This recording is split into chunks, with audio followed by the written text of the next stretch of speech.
Next problem. There are two plants manufacturing the same product under one corporate management which decide to merge them. Following particulars are available regarding the two plants. രണ്ട് പ്ലാന്റുകളെ കുറിച്ചിട്ടുള്ള ഇൻഫർമേഷനാണ് നമുക്ക് തന്നിട്ടുള്ളത്. ഈ രണ്ട് പ്ലാന്റുകൾ തമ്മിൽ merge ചെയ്തിട്ടുണ്ടെങ്കിൽ എന്തായിരിക്കും നമ്മളുടെ ബിസിനസ് എന്നുള്ളത് നോക്കാനാണ് പറഞ്ഞിട്ടുള്ളത്.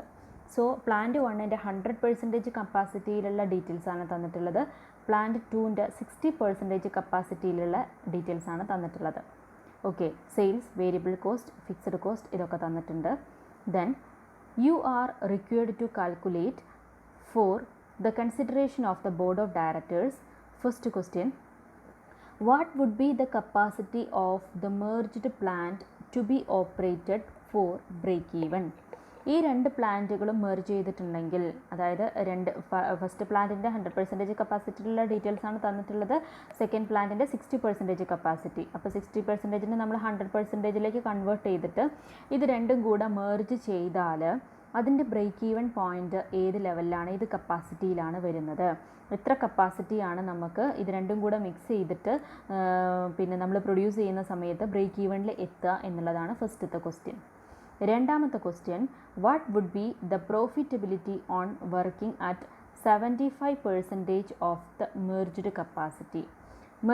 മെർജ്ഡ് കപ്പാസിറ്റീൻ്റെ 75% നമ്മൾ യൂസ് ചെയ്യുകയാണെന്നുണ്ടെങ്കിൽ 75% കപ്പാസിറ്റിയിൽ നമുക്ക് എത്രയായിരിക്കും നമ്മളുടെ പ്രോഫിറ്റബിലിറ്റി എന്നുള്ളതാണ് ചോദ്യം.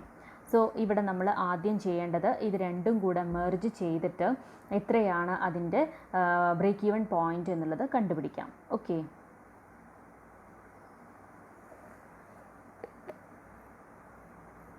സോ ഫസ്റ്റ് നമ്മൾ ചെയ്യുന്നത് പ്ലാന്റ് 1ൻ്റെയും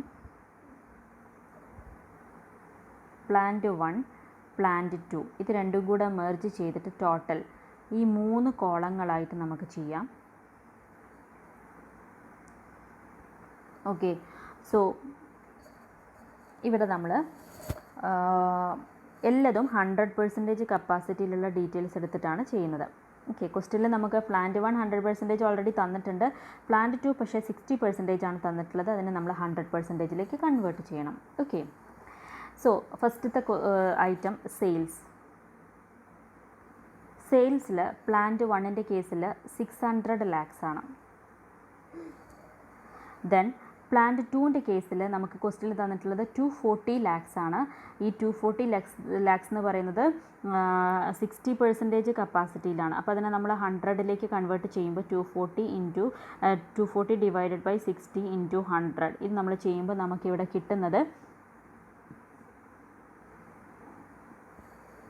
400 lakhs ആണ്. ഓക്കെ, അപ്പോൾ ഇവിടെയുള്ള എല്ലാ ഐറ്റംസും നമ്മൾ ചെയ്യേണ്ടത് നമുക്ക് തന്നിട്ടുള്ള ക്വസ്റ്റ്യനിൽ തന്നിട്ടുള്ള ഐറ്റം ഡിവൈഡഡ് ബൈ 60 ഇൻറ്റു 100 ആണ്. ഓക്കെ, അത് നോട്ട് ചെയ്ത് വയ്ക്കുക. സോ 600 + 400 ടോട്ടൽ 1000 ആണ്. 1000. ഓക്കെ, ഇനി നമുക്ക് ഇതിൽ നിന്നും എന്ത് കുറയ്ക്കണം? വേരിയബിൾ കോസ്റ്റ് കുറയ്ക്കണം. സോ വേരിയബിൾ കോസ്റ്റ് കുറയ്ക്കുമ്പോൾ ഫസ്റ്റത്തെ പ്ലാന്റിൻ്റെ കേസിൽ നമുക്ക് ഡയറക്റ്റായിട്ട് തന്നിട്ടുണ്ട് 440. സെക്കൻഡിൻ്റെ കേസിൽ നമുക്ക് തന്നിട്ടുള്ള 180 ആണ്. ആ 180യെ നമ്മൾ 100% കപ്പാസിറ്റിയിലേക്ക് മാറ്റുമ്പോൾ 180 ഡിവൈഡഡ് ബൈ 60 ഇൻറ്റു 100 ചെയ്യുമ്പോൾ നമുക്ക് 300 ആണ് കിട്ടുന്നത്. സോ ഇവിടെ ടോട്ടൽ 740. സോ ഇത് നമ്മൾ മൈനസ് ചെയ്യുമ്പോൾ നമുക്ക് കോൺട്രിബ്യൂഷൻ കിട്ടും. ഈ കോൺട്രിബ്യൂഷൻ എന്ന് പറയുന്നത് 160 ഈ കേസിൽ, പ്ലാന്റ് 1ൻ്റെ കേസിൽ 100, പ്ലാന്റ് 2ൻ്റെ കേസിൽ. സോ ടോട്ടൽ 260 ആണ് വരുന്നത്. ദെൻ ഇതിൽ നിന്നും നമ്മൾ ഫിക്സഡ് കോസ്റ്റ് കുറയ്ക്കുന്നു. ഫിക്സഡ് കോസ്റ്റ് പ്ലാന്റ് 1ൻ്റെ കേസിൽ 80 lakhs ആണുള്ളത്. പ്ലാന്റ് 2ൻ്റെ കേസിൽ നമുക്ക് 40 lakhs ആണ് തന്നിട്ടുള്ളത്. അതായത് 40 lakhs എന്ന് പറയുന്നത് 100%ൻ്റെ കേസിലായാലും 60%ൻ്റെ കേസിലായാലും അതിൽ വ്യത്യാസമൊന്നും ഉണ്ടാവില്ല. കാരണം ഫിക്സഡ് കോസ്റ്റ് എന്ന് പറയുന്നത് റിമെയിൻ ഫിക്സഡ് ആയിരിക്കും. എത്ര കപ്പാസിറ്റി കൂടിയാലും ഫിക്സഡ് തന്നെ ആയിരിക്കും. അപ്പോൾ അവിടെ നമ്മൾ ചേഞ്ച് ഒന്നും ചെയ്യേണ്ട ആവശ്യമില്ല. കാരണം നമ്മൾ പഠിച്ചിട്ടുള്ള തിയറി പ്രകാരം total fixed cost remain fixed എന്നാണ്, കോൺസ്റ്റൻ്റ് ആണ്, ചേഞ്ച് ചെയ്യുന്നില്ല. ഓക്കെ, സോ ടോട്ടൽ നമുക്ക് വരുന്ന ഫിക്സഡ് കോസ്റ്റ് എന്ന് പറയുന്നത് 120 ആണ്. ഓക്കെ, സോ ഇത് നമ്മൾ മൈനസ് ചെയ്യുമ്പോൾ നമുക്ക് പ്രോഫിറ്റ് കിട്ടും. സോ പ്രോഫിറ്റ് എന്ന് പറയുന്നത്, ഫസ്റ്റ് കേസിൽ പ്രോഫിറ്റ് 80 lakhs ആണ്, രണ്ടാമത്തെ കേസിൽ 60 lakhs ആണ്, മൂന്നാമത്തെ കേസിൽ ഇത് രണ്ടും കൂടെ കൂട്ടിയാൽ 140 lakhs ആണ്. ഓക്കെ, സോ പ്രോഫിറ്റ് നമുക്ക് 80, 60 ആൻഡ് 140. ടോട്ടലിൻ്റെ കേസിൽ നമുക്ക് 140 lakhs ആണ് പ്രോഫിറ്റ് കിട്ടിയിരിക്കുന്നത്. ഇനി നമ്മളോട് ബ്രേക്ക് ഈവൻ പോയിൻ്റ് ആണ് കണ്ടുപിടിക്കാൻ പറഞ്ഞിട്ടുള്ളത്. സോ ബ്രേക്ക് ഈവൻ പോയിൻ്റ് കണ്ടുപിടിക്കുന്നതിന് മുന്നേ നമുക്ക് എന്ത് കണ്ടുപിടിക്കേണ്ടി വരും? ബ്രേക്ക് ഈവൻ പോയിൻറ്റിന് നമുക്ക് വേണ്ട ഡീറ്റെയിൽസ് ഒന്ന് ഫിക്സഡ് കോസ്റ്റ് ഇതിൽ അവൈലബിൾ ആണ്. PV റേഷ്യോ കണ്ടുപിടിക്കണം. ഓക്കെ, സോ നമുക്ക് നെക്സ്റ്റ് ഈ പ്ലാന്റ് 1ൻ്റെയും പ്ലാന്റ് 2ൻ്റെയും ടോട്ടലിൻ്റെയും PV റേഷ്യോ സെപ്പറേറ്റ് കാൽക്കുലേറ്റ് ചെയ്യാം. എന്നിട്ട് നമുക്ക് ഇൻ്റഗ്രേറ്റഡ് BEP, അതായത് രണ്ടും കൂടെ കമ്പൈൻ ചെയ്യുമ്പോഴുള്ള BEP എത്രയാണെന്നുള്ളത് കാൽക്കുലേറ്റ് ചെയ്യാം. ഓക്കെ, സോ ഫസ്റ്റ് പ്ലാന്റ് 1ൻ്റെ കേസിൽ, പ്ലാന്റ് 2ൻ്റെ കേസിൽ ആൻഡ് ടോട്ടലിൻ്റെ കേസിൽ PV റേഷ്യോ നോക്കാം. സോ PV റേഷ്യോ എന്ന് പറയുന്നത് ഫസ്റ്റത്തെ കേസിൽ PV റേഷ്യോ C/S × 100 ആണ്. അതായത് 160/600 × 100. ഇവിടെ നമുക്ക് കിട്ടുന്നത് 26.67% ആണ്. രണ്ടാമത്തെ കേസിൽ 100/400 × 100, അതായത് ഇവിടെ നമുക്ക് വരുന്നത് 25% ആണ്. ഇനി ടോട്ടലിൻ്റെ കേസിൽ 260/1000 × 100, അതായത് 26% ആണ്. ഓക്കെ, സോ ഈ 26% ആണ് നമുക്ക് ആവശ്യമായിട്ടുള്ളത്. കാരണം ടോട്ടലിൻ്റെ കേസിലാണ് നമ്മൾ BEP കാൽക്കുലേറ്റ് ചെയ്യേണ്ടത്. ഓക്കെ, സോ നമ്മൾ BEP കാൽക്കുലേറ്റ് ചെയ്യുമ്പോൾ ഇൻ്റഗ്രേറ്റഡ് BEP ആണ് കാൽക്കുലേറ്റ് ചെയ്യുന്നത്. So integrated BEP = fixed cost divided by PV ratio. So fixed cost എന്ന് പറയുന്നത് നമുക്ക് എത്രയാണ് ക്വസ്റ്റ്യനിൽ തന്നിരിക്കുന്നത്? 120 ആണ് നമ്മൾ സ്റ്റേറ്റ്മെൻറ്റ് പ്രകാരം കണ്ടുപിടിച്ചിട്ടുള്ളത്. 120/26%. ഇത് നമുക്ക് ചെയ്യുമ്പോൾ കിട്ടുന്നത് 461.5 lakhs ആണ്. 461.5 lakhs. ഓക്കെ, സോ ഫസ്റ്റത്തെ ക്വസ്റ്റ്യനിൽ നമ്മളോട് ചോദിച്ചിട്ടുള്ളത് എന്താണ്? What would be the capacity of the merged plant to be operated for break even. ഈ ബ്രേക്ക് ഈവൺ പോയിന്റിൽ, അതായത് ബ്രേക്ക് ഈവൺ പോയിന്റ് എന്ന് പറയുന്നത് 461.5 lakhs ആണ് ബ്രേക്ക് ഈവൺ പോയിന്റ്. ഈ പോയിന്റിൽ നമ്മൾ എത്ര കപ്പാസിറ്റിയാണ് പ്രൊഡ്യൂസ് ചെയ്യുവാൻ പറ്റുക, എത്രയാണ് അതിന് നമുക്ക് കപ്പാസിറ്റി ഉപയോഗിക്കേണ്ടത് എന്നുള്ളതാണ് ക്വസ്റ്റ്യൻ. അപ്പോൾ നമ്മളിതിൽ ഇൻ്റഗ്രേറ്റഡ് ബ്രേക്ക് ഈവൺ പോയിന്റ് കണ്ടുപിടിച്ചു 461.5. ഇവിടെ നമ്മൾ ക്വസ്റ്റ്യൻ അവസാനിച്ചിട്ടില്ല. ഇവിടെ നമ്മളോട് ചോദിച്ചിട്ടുള്ളത് കപ്പാസിറ്റിയാണ്. ഓക്കെ, എത്ര കപ്പാസിറ്റി, 100 കപ്പാസിറ്റി ആണോ അല്ലെങ്കിൽ 60% ആണോ, എത്രയാണെന്നുള്ളത്. അപ്പോൾ ഇതെങ്ങനെയാണ് നമ്മൾ കണ്ടുപിടിക്കുക?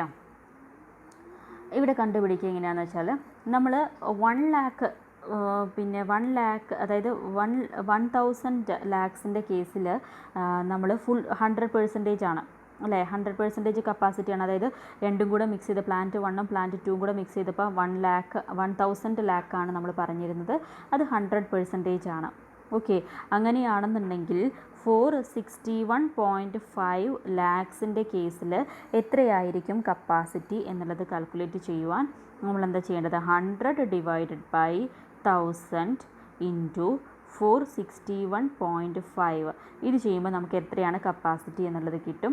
സോ കപ്പാസിറ്റി 46.15%, അതായത് 46.15. ഇവിടെ നമ്മൾ സിമ്പിൾ മാത്തമാറ്റിക്കൽ ലോജിക്കാണ് യൂസ് ചെയ്തിട്ടുള്ളത്. അതായത് 1000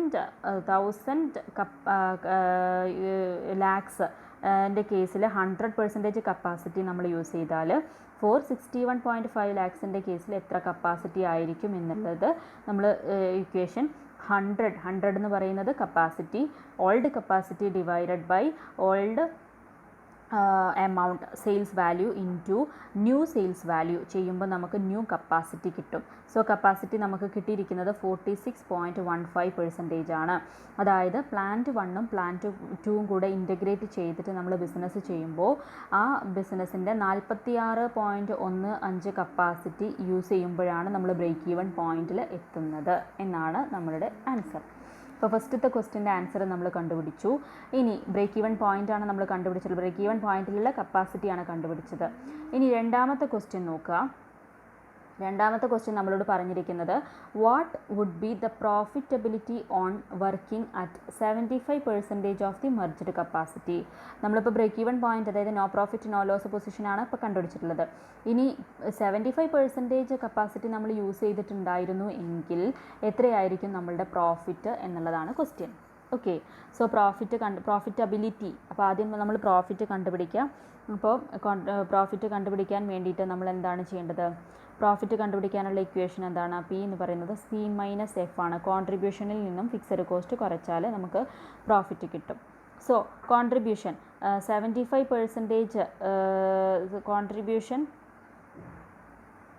കോൺട്രിബ്യൂഷൻ അറ്റ് 75% എന്നുള്ളത് നമുക്ക് കണ്ടുപിടിക്കാൻ എളുപ്പമാണ്. നമ്മൾ നേരത്തെ കണ്ട സ്റ്റേറ്റ്മെൻറ്റിൽ, അതായത് 1000 ലാക്സിൻ്റെ സ്റ്റേറ്റ്മെൻറ്റ്സിൽ നമുക്ക് കോൺട്രിബ്യൂഷൻ നമ്മൾ എത്രയാണ് കിട്ടിയിട്ടുള്ളത്?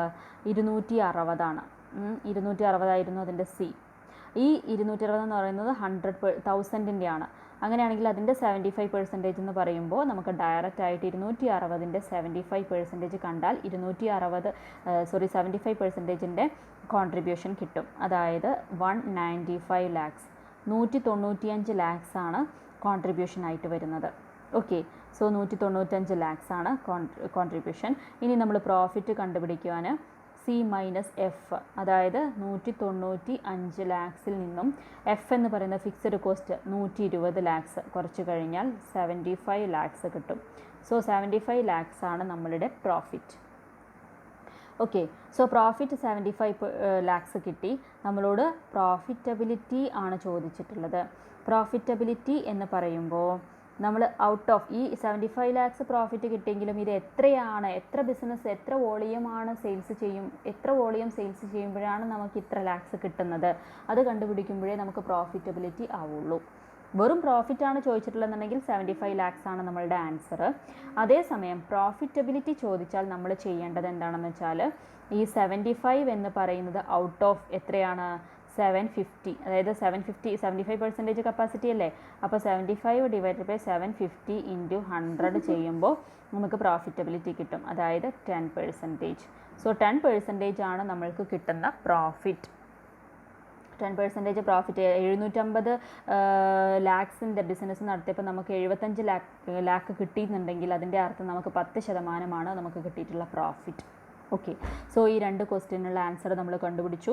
ആദ്യത്തെ ക്വസ്റ്റ്യൻ നമ്മളോട് ചോദിച്ചത് ബ്രേക്ക് ഈവൺ പോയിന്റിലുള്ള കപ്പാസിറ്റി എത്രയാണെന്നുള്ളതാണ്. സോ നമ്മൾ അതിന് വേണ്ടിയിട്ട് മെർജ് ചെയ്തു. ഇത് പ്ലാന്റ് 1നെയും പ്ലാന്റ് 2നെയും മെർജ് ചെയ്തപ്പോൾ ഈ 60%-നെയൊക്കെ നമ്മൾ 100%-ൽ കൺവേർട്ട് ചെയ്തു. എന്നിട്ട് മെർജ് ചെയ്തിട്ടുള്ള ഡാറ്റയുടെ അടിസ്ഥാനത്തിൽ BEP കണ്ടുപിടിച്ചു. സോ BEP കണ്ടുപിടിച്ചു കഴിഞ്ഞിട്ട് അതിലുള്ള കപ്പാസിറ്റി എത്രയെന്നുള്ളത് കണ്ടുപിടിക്കാൻ നമ്മൾ സിമ്പിൾ മാത്തമാറ്റിക്കൽ ലോജിക്ക് യൂസ് ചെയ്തു. അതായത് ഔട്ട് ഓഫ് 1000 എന്ന് പറയുന്ന ലാക്സിൽ 100 ആണ് കപ്പാസിറ്റി എന്നുണ്ടെങ്കിൽ ഈ BEPൻ്റെ, നമ്മളിപ്പോൾ കണ്ടുപിടിച്ചിട്ടുള്ള BEPൻ്റെ എത്രയാണ് കപ്പാസിറ്റി എന്നുള്ളത് കണ്ടുപിടിക്കാൻ ഈ ഒരു ഇക്വേഷനാണ് നമ്മൾ യൂസ് ചെയ്തിട്ടുള്ളത്. അപ്പോൾ അത് വെച്ച് നമുക്ക് ഇതിൻ്റെ ആൻസർ കിട്ടി. രണ്ടാമത്തെ ക്വസ്റ്റ്യൻ ചോദിച്ചത് പ്രോഫിറ്റബിലിറ്റിയാണ്. 75% കപ്പാസിറ്റീൻ്റെ പ്രോഫിറ്റബിലിറ്റിയാണ്. അപ്പോൾ ആദ്യം നമ്മൾ പ്രോഫിറ്റ് കണ്ടുപിടിച്ചു. പിന്നെ നമ്മൾ പ്രോഫിറ്റബിലിറ്റി കണ്ടുപിടിക്കാൻ എന്ത് ചെയ്തു? ഔട്ട് ഓഫ് എത്ര കപ്പാസിറ്റിയിലാണ് ഇത്, അതായത് എത്ര സെയിൽസിലാണ് നമുക്ക് ഈ പ്രോഫിറ്റ് കിട്ടിയത് എന്നുള്ളത് കാൽക്കുലേറ്റ് ചെയ്തപ്പോൾ 10% എന്നുള്ളത് കിട്ടി. ഓക്കെ. സോ ഇങ്ങനെയാണ് ഈ പ്രോബ്ലം സോൾവ് ചെയ്യുക. ഓക്കെ.